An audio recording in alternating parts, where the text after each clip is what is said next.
नमस्कार श्रोते हो. दीपक रेगे कथाकथन चॅनलवर तुम्हा सगळ्यांचं मनापासून स्वागत.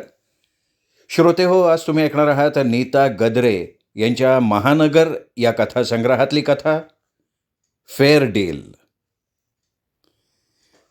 ऑफिसमध्ये अगदी शिरेपर्यंत सुनीताच्या डोक्यात घरचेच विचार होते. मुलांचा नवऱ्याचा ब्रेकफास्ट, जेवणाचे डबे भरणं हे तर तिने केलंच होतं.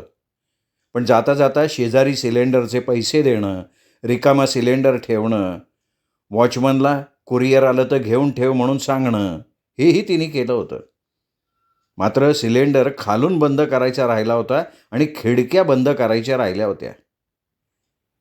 काहीतरी एक राहायचंच इतक्या गडबडीत, असं म्हणून तिने स्वतःला माफ केलं. ती तिच्या केबिनपर्यंत आली. तिने घराविषयीचे विचार दूर सारले आणि ऑफिसचे विचार डोक्यात आणले. आजच्या कन्साइनमेंट्स, टाईप करायची लेटर्स, परवाच्या मीटिंगचे मिनिट्स तयार करणं, असं बरंच काही. ती खुर्चीत बसली. तिला 1-2 दिवसांची रजा हवी होती. आजच्या दिवसाची सुरुवातच रजेचा अर्ज देऊन करायची आणि त्या आनंदात दिवस मस्तपैकी घालवायचा असं तिने ठरवलं. तिने अर्ज लिहिला. पिऊनबरोबर साहेबांकडे पाठवून दिला. साहेब तसे नव्हेच होते.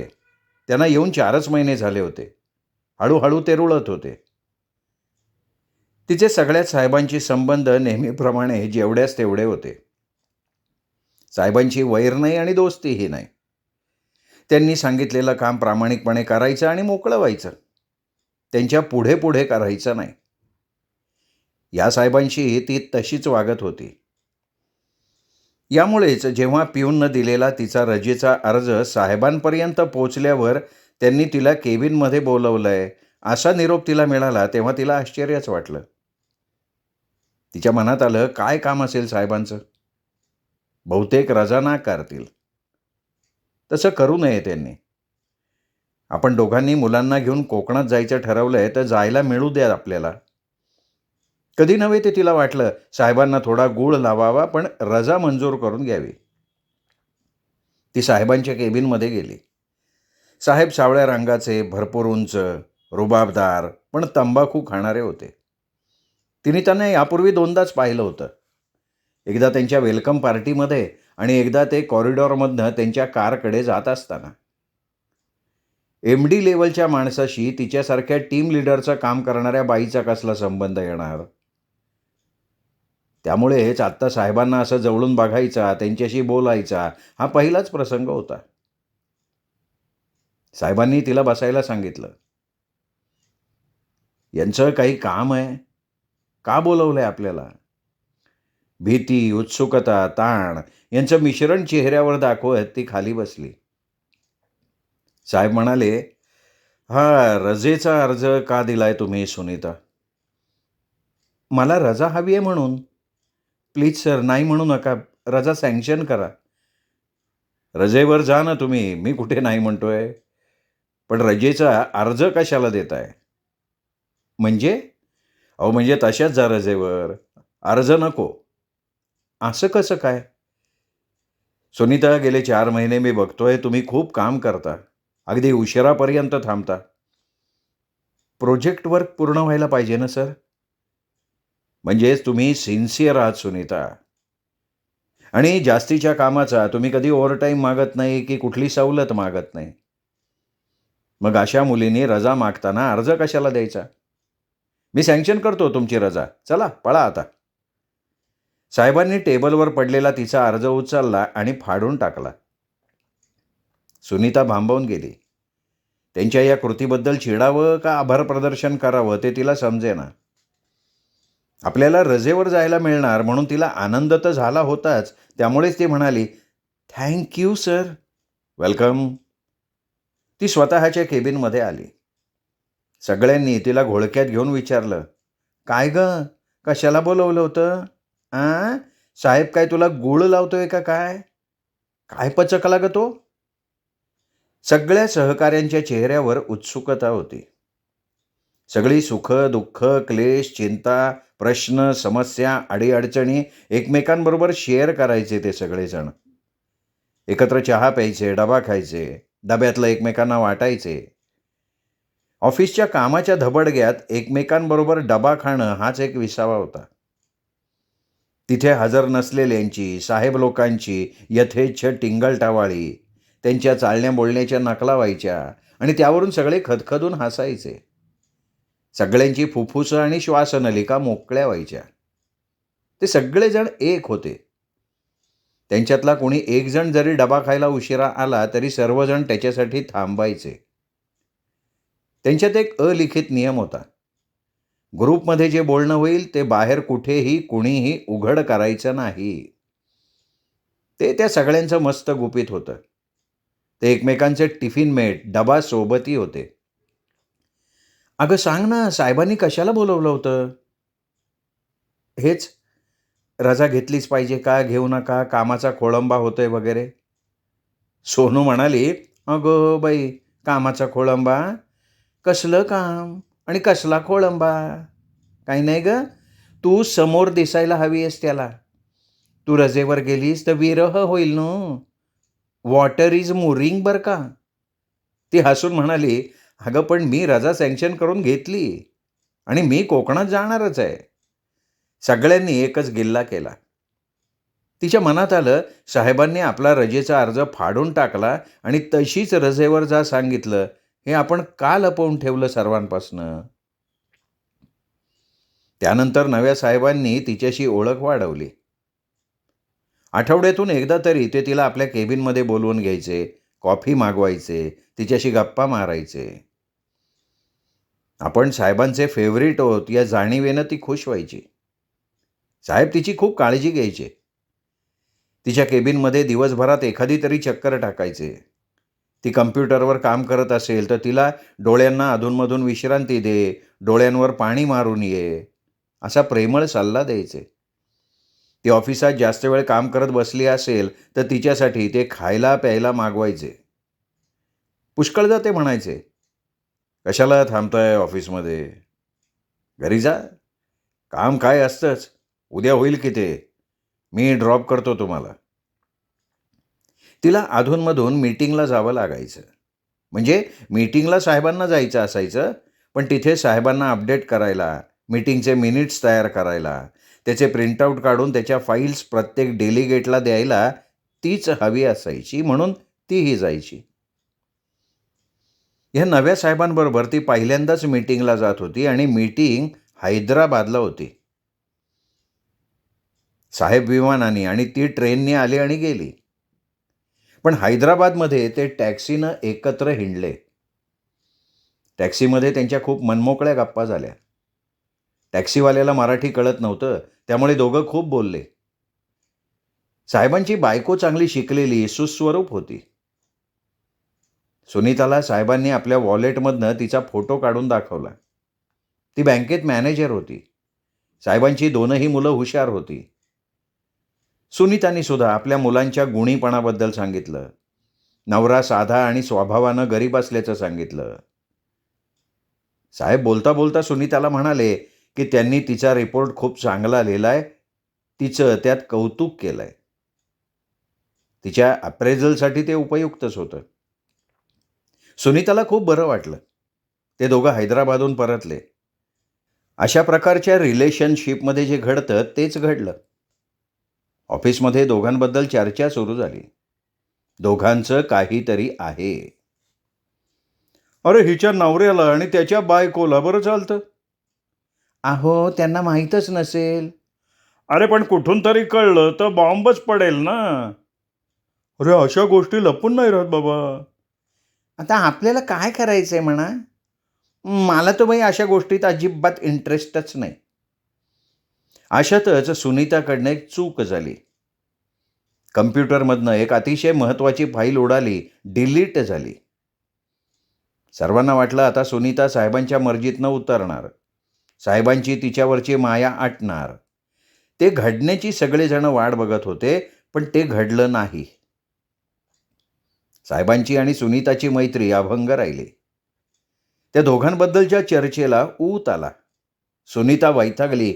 एक दिवस उठून सरळ साहेबांच्या केबिनमध्ये गेली आणि म्हणाली, "सर, सर आपल्याबद्दल सगळेजण खूप वाईट वाईट बोलतायत. आपण आपली मैत्री तोडावी असं मला वाटतंय. मी हेच तुला म्हणणार होतो. आपण आता आपली मैत्री तोडूया. साहेब इतक्या पटकन आणि अशी रिॲक्शन देतील असं सुनीताला अपेक्षितच नव्हतं. ऑफिसचा स्टाफ जर असं बोलत असेल तर आपण आपली मैत्री तोडूया. नीट ऐक सुनीता. तू आता माझी ही केबिन सोडून जाण्यापूर्वी आपण एक भांडण करायचं. मी आवाज चढवीन, तुझ्यावर ओरडीन, तुझा अपमान करीन. आपलं भांडण बाहेर ऐकू गेलं पाहिजे. तू मग रडायचं. रडत रडत इथून निघून जायचं. सगळ्यांनी तुझे अश्रू पाहिले पाहिजेत. सुनीता चकित झाली आणि सावध सुद्धा. आपले दोन्ही ओठ घट्ट मिटून घेत तिने साहेबांच्या नजरेत आरपार नजर मिळवत विचारलं, मी खाली ऑफिसात जाऊन काय करायचं सर? मला भरपूर शिव्या घालायच्या, मला नावं ठेवायची, दूषणं द्यायची. ओके, पुढे? माझ्याशी संबंध तोडून टाकायचे, कायमचे. आणि आणि असं भासवायचं की तू त्यांच्यापैकीच एक आहेस. त्यांच्यात मिसळून जायचं, त्यांच्यापैकीच एक व्हायचं. प्रत्येकाला तुझ्याबद्दल एक गाढ असा विश्वास वाटला पाहिजे. समजतंय सर, मला तुम्हाला पुढे जाऊन काय सुचवायचं आहे ते. हे मला फार पूर्वीच हळूहळू का होईना कळत चाललं होतं. मला एक जाणवलं होतं की तुम्हाला माझ्याबद्दल कोणतीही शारीरिक अभिलाषा नाही आहे. आपण इतके हिंडलो फिरलो, पण तुम्ही मला कधी साधा स्पर्शही केला नाहीत. माझा कधीही गैरफायदा घेतला नाहीत. तुमचं तुमच्या बायकोवर प्रेम आहे. तुमच्या संसारात तुम्ही सुखी आहात, समाधानी आहात. म्हणूनच सुरुवातीला मला समजलं नाही की तुम्ही माझ्यावर अशी सवलतींची बरसात का करताय. माझ्यावर एवढी कृपादृष्टी का? एवढे लाड का? माझ्याकडून तुम्हाला ते नकोय जे एखाद्या स्त्रीकडून नेहमी अपेक्षिलं जातं. म्हणूनच मी निर्धास्तपणे तुम्हाला कंपनी दिली.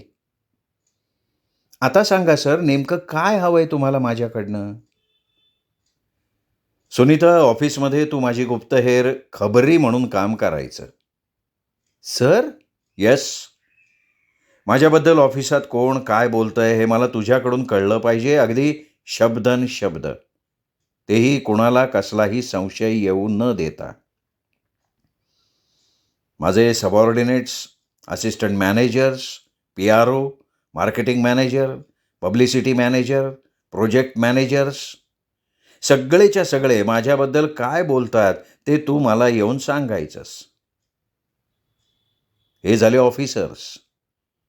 अगदी लोएस्ट माणूससुद्धा काय बोलतो ते मला समजलं पाहिजे.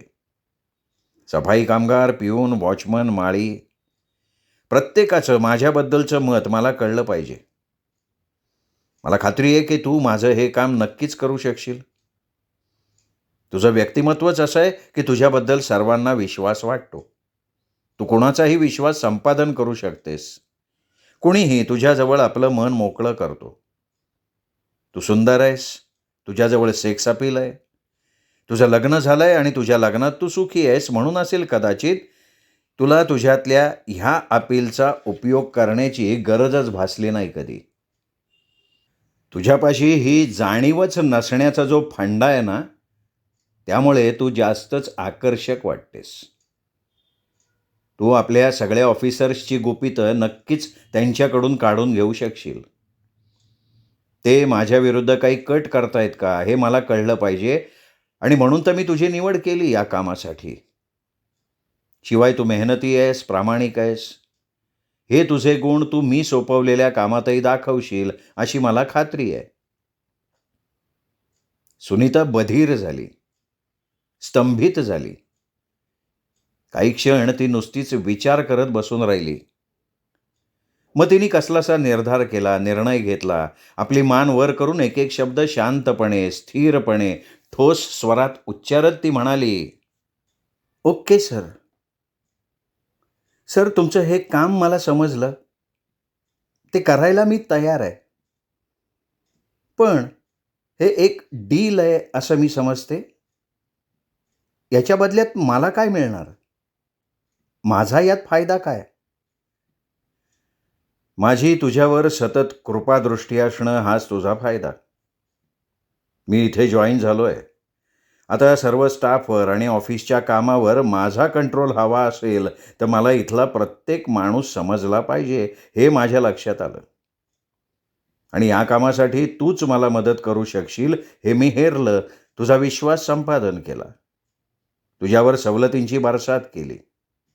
हेतू हा की मी तुझ्या प्रगतीसाठी उपयुक्त माणूस आहे हे तुझ्या लक्षात यावं आणि तू मला मदत करावीस. ते तुझ्या लक्षात आलं नाही म्हणून मी आज ते तुला सांगितलं. तेव्हा मला मदत कर. ऑफिसातल्या लोकांना नीट कंट्रोल करून कंपनीचा आउटपुट मी वाढवला तर मला ते फायद्याचं आहे. मला प्रमोशन तर मिळेलच, पण आपल्या कंपनीच्या अमेरिकेतल्या ब्रँचचा मी MD होईन. सो तू माझ्यासाठी काम कर. सुनीतानं साहेबांच्या नजरेला नजर भिडवली आणि म्हणाली, तुम्हाला जो फायदा होणार आहे त्या मानानं मला होणारा फायदा फारच मर्यादित आहे सर. सर, तुमची फक्त कृपादृष्टी लाभून होणारे चिल्लर फायदे घेऊन मी काय करू? तुमच्याकडून आजवर मी व्यक्तिगत फायदे खूप करून घेतले, पण त्यात मी एकटीच गुंतलेली होते. आता तुम्ही मला जे काम करायला सांगणार आहात त्यात इतरही माणसं आहेत. माझी सद्सद विवेकबुद्धी गहाण ठेवायला लागणार आहे मला. माझ्याच मनाला रक्तबंबाळ करणार आहे मी. माझा आत्मा विकतीये मी. माझ्या मित्रमैत्रिणी जे मला त्यांची गुपितं सांगणार आहेत त्यांचा विश्वासघात करणार आहे मी. त्यांच्यातच बसून तुमची निष्पापपणे थट्टा करणाऱ्या माझ्या सहकाऱ्यांच्या चहाड्या सांगणार आहे मी तुम्हाला. या बदल्यात मला हवी आहे प्रोजेक्ट लीडरची पोस्ट आणि ऑफिसची स्टाफ क्वार्टर. माझ्या मुलांच्या भवितव्यासाठी मला पैसा हवाय सर. तो मला प्रमोशन नंतरच मिळेल. सर, स्त्रीला जर काही मिळवायचं असेल तर तिला न चुकता विकावं लागतं ते तिचं शील. मला मात्र माझं शील न गमावता फक्त माझी लाजलज्जा विकून बरंच काही मिळवायची संधी आहे. ते सगळं मला मिळायला हवं सर. मला कराव्या लागणाऱ्या चुगलखोरपणाची, विश्वासघातकीपणाची एवढी किंमत तर मला वसूल करायचीच आहे. ती दिली तरच हे डील होईल. कबूल आहे मला. Thanks sir. लेट अस शेक हँड्स. दोघांनी हात मिळवले. ती शांतपणे म्हणाली, आता माझ्यावर ओरडा सर. संतापा. स्टाफला वाटलं पाहिजे आपलं भांडण चाललंय. साहेब किंचित हसले आणि दुसऱ्या क्षणी टेबलावर मूठ आपटत ओरडले, Sunita, nonsense. What is this going on? आणि ऑफिसातला अख्खा स्टाफ उत्सुकतेपोटी घाईघाईनं साहेबांच्या केबिनकडे धावला. काचेच्या दारातून पाहू लागला. सुनीता आणि साहेबांचं भांडण जुंपलेलं होतं. श्रोते हो, तुम्ही ऐकत होतात नीता गद्रे लिखित फेअर डील ही कथा. कथा कशी वाटली कमेंट करून जरूर कळवा. ही कथा आपल्या कथाप्रेमी मित्रपरिवारात, नातेवाईकात शेअर करा. कथेचा व्हिडिओ लाईक करा, हाईप करा आणि मुख्य म्हणजे सतत भेटत रहा दीपक रेगे कथाकथन चॅनलवर अशाच उत्तमोत्तम लेखकांच्या उत्तमोत्तम कथा आणि कादंबरी ऐकण्यासाठी. नमस्कार.